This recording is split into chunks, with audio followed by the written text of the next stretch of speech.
Hello guys, this is video number 5.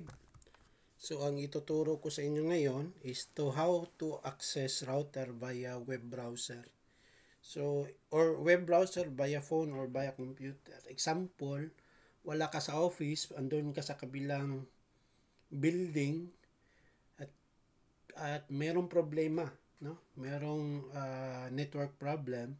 Kailangan mong i-access yung network mo pero walang Winbox na naka-download sa client computer sa network mo. So, anong gagawin mo?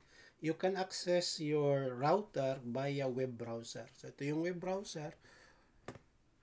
But kailangan mong ma-memorize yung IP address ng router mo. For this instance, yung router natin is .10.1.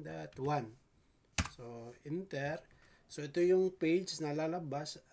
Tapos, username and password. Yan. Then, login.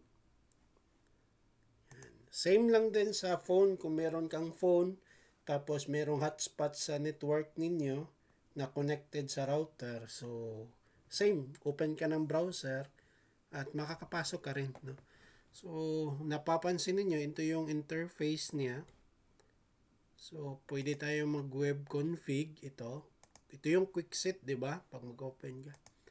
So, sa web configuration, ito yung interface niya.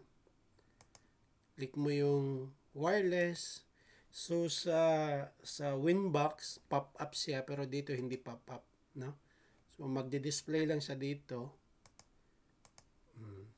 Kung pupunta tayo like example sa system, 'di ba ang system na menu, meron siya mga sub-menu or sub-item.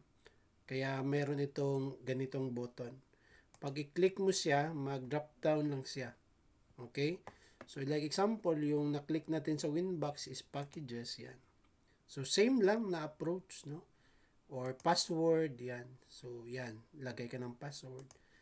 Router, paano natin siya i-upgrade. So same lang siya. Ang kaibahan is open siya via browser. Okay? So ito lang yung ibang paraan kung paano tayo mag-configure via network tapos wala kayo doon sa inyong opisina. Nandun ka sa like example, 10 hectares yung laki ng compound ng company ninyo at nandun ka sa kabilang kanto, sa kabilang building na malayo.